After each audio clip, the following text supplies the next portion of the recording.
Hello friends, आपका स्वागत है एक और धमाकेदार वीडियो में। आज की इस वीडियो में हम हिंदी के जो मोस्ट इम्पोर्टेंट क्वेश्चन है वो हम आज की इस वीडियो में बात करने वाले हैं। तो आप इस वीडियो को लास्ट तक ज़रूर देखें, क्योंकि आज की इस वीडियो में हमने सारे सेलेक्टेड क्वेश्चन लिए हैं जो कि आपके बोर्ड एग्जाम के लिए काफ़ी ज़्यादा महत्वपूर्ण है। तो चलिए इस वीडियो को अब सीधे हम स्टार्ट करते हैं। पहला प्रश्न आपकी स्क्रीन पर है कि हिंदी साहित्य में प्रसिद्ध भारत भारती जो है वो किसकी रचना है, यानी जो भारत भारती है वो किसकी रचना है। ये बहुत ही इंपॉर्टेंट प्रश्न है। तो इसका जो राइट आंसर हो जाएगा वो हो जाएगा option number D, Maithili Sharan Gupt की ये रचना है। इसका डी वाला ऑप्शन जो है बिल्कुल करेक्ट हो जाएगा। दूसरा प्रश्न आपकी स्क्रीन पर है कि हिंदी साहित्य में प्रसिद्ध कवि जो सूरदास जी हैं वो किस युग के लेखक हैं। आधुनिक काल के हैं कि भक्ति काल के हैं कि रीति काल के हैं कि आधुनिक काल के हैं। आपको पता होगा जो पद्य है उसको 4 भागों में बांटा गया है। कौन कौन से भाग में? आदि काल, भक्ति काल, रीति काल और आधुनिक काल, जिसमें से जो सूरदास जी हैं वो भक्ति काल के कवि हैं। सूरदास हो गए और तुलसीदास हो गए, रसखान हो गए, बिहारी हो गए, ये सब किस युग के कवि हैं? भक्ति काल के। तो क्वेश्चन पूछा है हमसे कि जो सूरदास जी हैं वो किस युग के हैं, तो भक्ति काल के। इसका बी वाला ऑप्शन करेक्ट हो जाएगा। हिंदी पद्य को 4 भागों में बांटा गया है। चलिए अगला प्रश्न है, बहुत ही महत्वपूर्ण प्रश्न है कि सूरसागर जो है वो किसकी रचना है। तो ऑप्शन में दिया हुआ तुलसीदास, रहीमदास, कबीरदास या सूरदास। तो इसका डी वाला ऑप्शन करेक्ट हो जाएगा, सूरदास। तो इसमें भी सूर आ रहा है, इसमें भी सूर आ रहा है, आप ऐसे याद कर सकते हैं। सूरदास इसका राइट आंसर हो जाएगा। ऑप्शन नंबर डी इसका करेक्ट आंसर हो जाएगा। अगला प्रश्न आपकी स्क्रीन पर है कि जो दोहावली है वो किसकी रचना है। दोहावली किसकी रचना है? दोहावली जो है वो किसकी रचना है? पहला ऑप्शन है तुलसीदास, दूसरा ऑप्शन है रहीमदास, कबीरदास, सूरदास। किसकी है? तो इसका पहला वाला ऑप्शन करेक्ट हो जाएगा। जो तुलसीदास हैं उनकी रचना है दोहावली, कवितावली, गीतावली, ये सारी इनकी रचनाएं हैं। तो इसका ए वाला ऑप्शन बिल्कुल करेक्ट हो जाएगा। अगला प्रश्न है कि हिंदी साहित्य में प्रसिद्ध जो प्रेम वाटिका है वो किसकी रचना है। बहुत ही महत्वपूर्ण प्रश्न है, इसको आपको ज़रूर से ज़रूर नोट करना है। तो जो प्रेम वाटिका है वो किसकी रचना है? प्रेम वाटिका ये रसखान की रचना है। ऑप्शन नंबर डी करेक्ट हो जाएगा इसका, रसखान। तो इसका ये वाला ऑप्शन करेक्ट हो जाएगा। चलिए बढ़ते हैं अगले प्रश्न की ओर।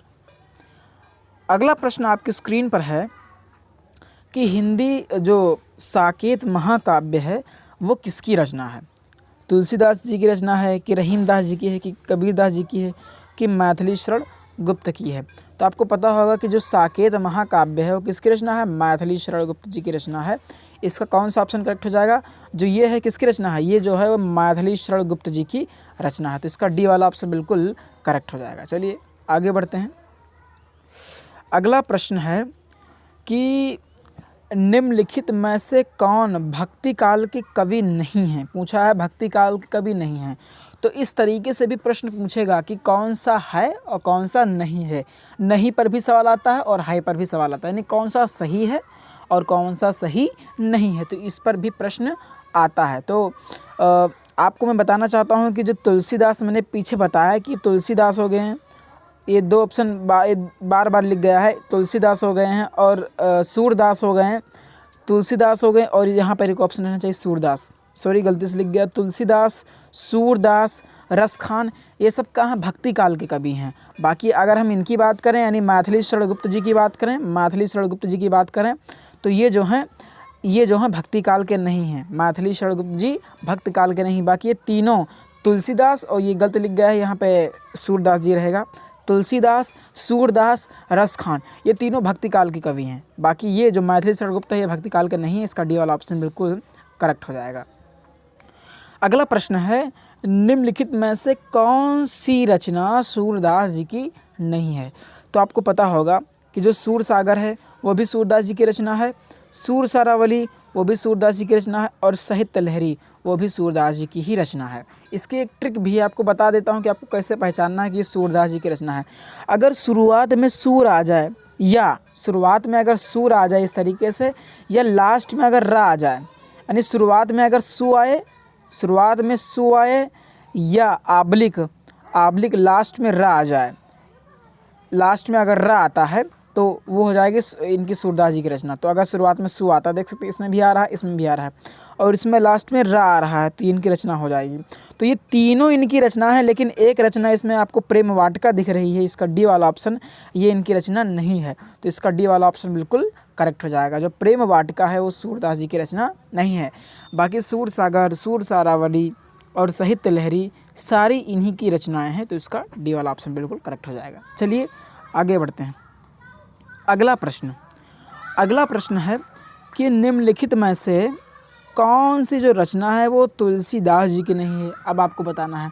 तो आप ऐसे प्रश्न को कब कर पाएंगे, जब आपको पता होगा कि आखिरकार कौन सी जो रचना है वो तुलसीदास जी की हैं।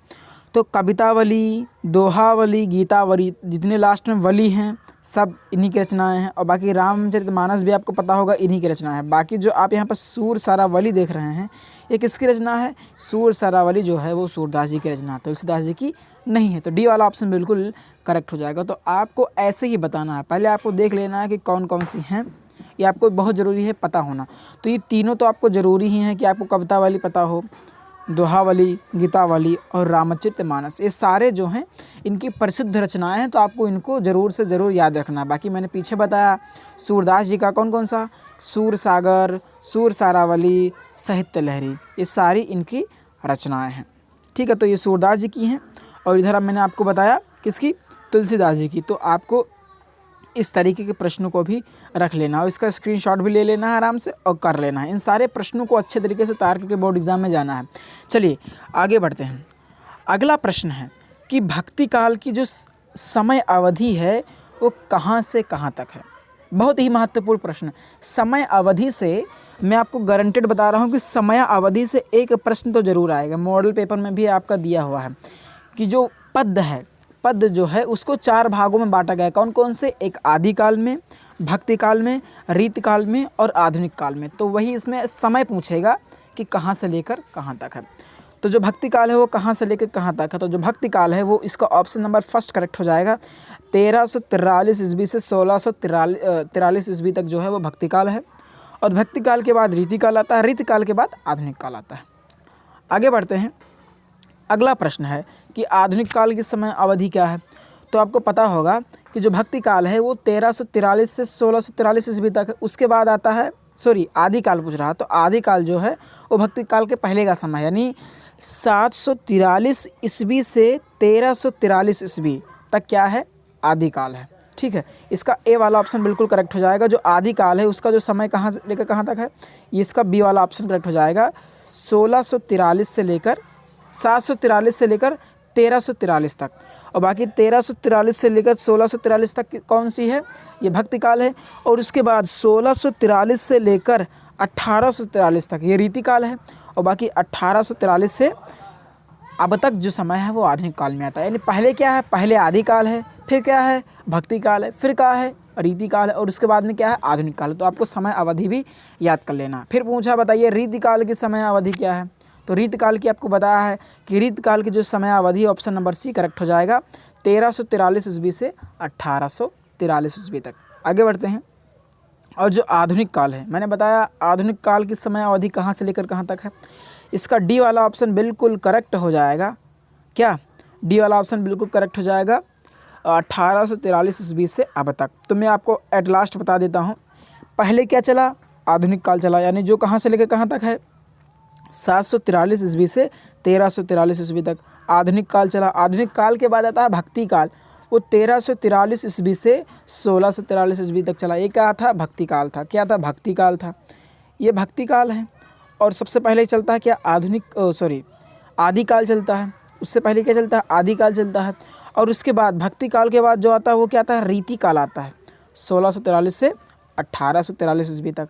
और उसके बाद लास्ट में आता है आधुनिक काल, यानी जो वर्तमान में चल रहा है 1843 ईस्वी से अब तक का जो समय। तो ये सारा आपको समय अवधि ज़रूर से ज़रूर याद रखना है, क्योंकि यहाँ से भी एक प्रश्न बिल्कुल कन्फर्म है, बनेगा ही बनेगा समय अवधि से।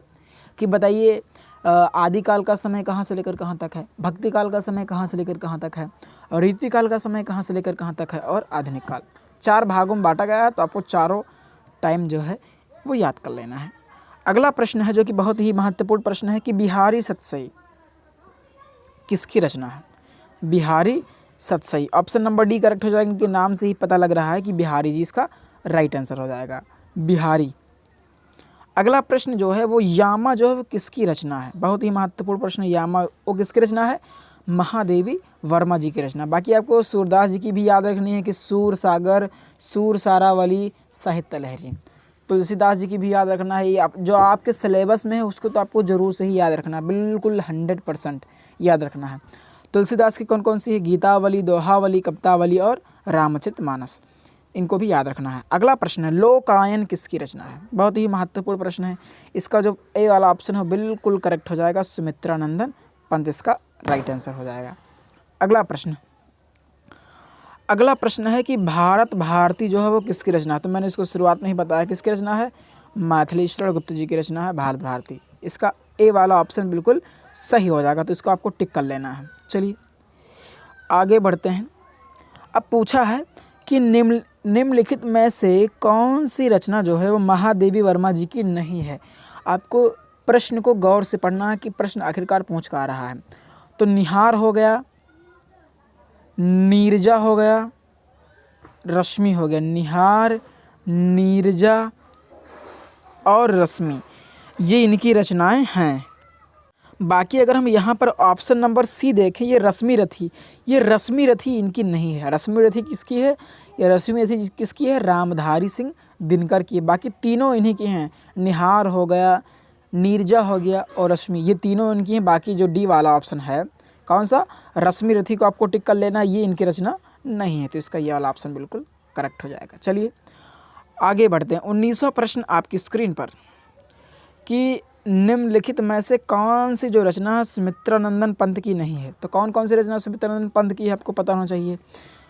ये वाला ऑप्शन नंबर ए लोकायन इनकी है, पल्लव इनकी है, वीणा भी इनकी है, लेकिन अगर हम बात करें प्रेम माधुरी तो ये इनकी नहीं है, ये इनकी नहीं है, तो इसका ये वाला ऑप्शन बिल्कुल करेक्ट हो जाएगा। चलिए आगे बढ़ते हैं। ये सारे क्वेश्चन बहुत ही महत्वपूर्ण हैं, आपको इनको ज़रूर से ज़रूर तैयार करके बोर्ड एग्ज़ाम में जाना ही जाना है।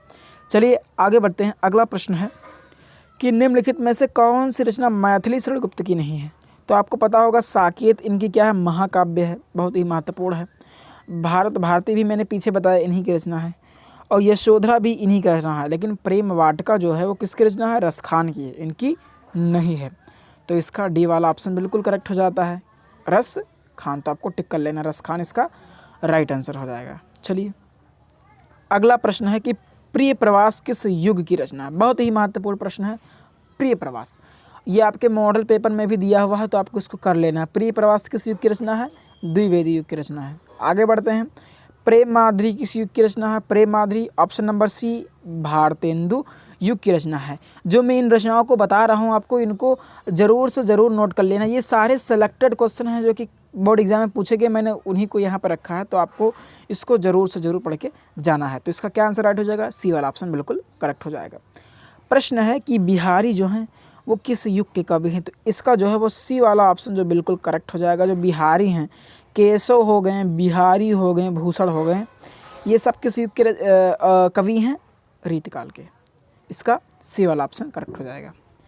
अगला प्रश्न है कि निम्नलिखित में से कौन रीतकाल के कवि नहीं हैं, तो आपको पता होगा केशव बिहारी भूषण जो हैं वो रीतकाल के हैं, बाकी महादेवी वर्मा रीतकाल के नहीं हैं, डी वाला ऑप्शन करेक्ट हो जाएगा। अगला प्रश्न ये आपके मॉडल पेपर में भी दिया हो इसलिए मैंने इसको रखा है। अगला प्रश्न है कि मधुशाला किस युग की किसकी रचना है, तो हरिवंश राय बच्चन जी की रचना है मधुशाला। और आखिरी प्रश्न है कि मधुबाला किसकी रचना है, तो मधुबाला भी हरिवंश राय बच्चन जी की ही रचना है, तो आपको इसको भी अच्छे तरीके से नोट कर लेना है। ये बहुत ही महत्वपूर्ण प्रश्न मैंने आपको कराए हैं, तो इन सभी प्रश्नों को आपको अच्छे तरीके से करके ही बोर्ड एग्जाम में जाना है। तो आशा करता हूँ कि आपको ये वीडियो पसंद आएगा। वीडियो पसंद आए तो वीडियो को लाइक करें, और यदि चैनल पर नहीं है तो चैनल को सब्सक्राइब करें।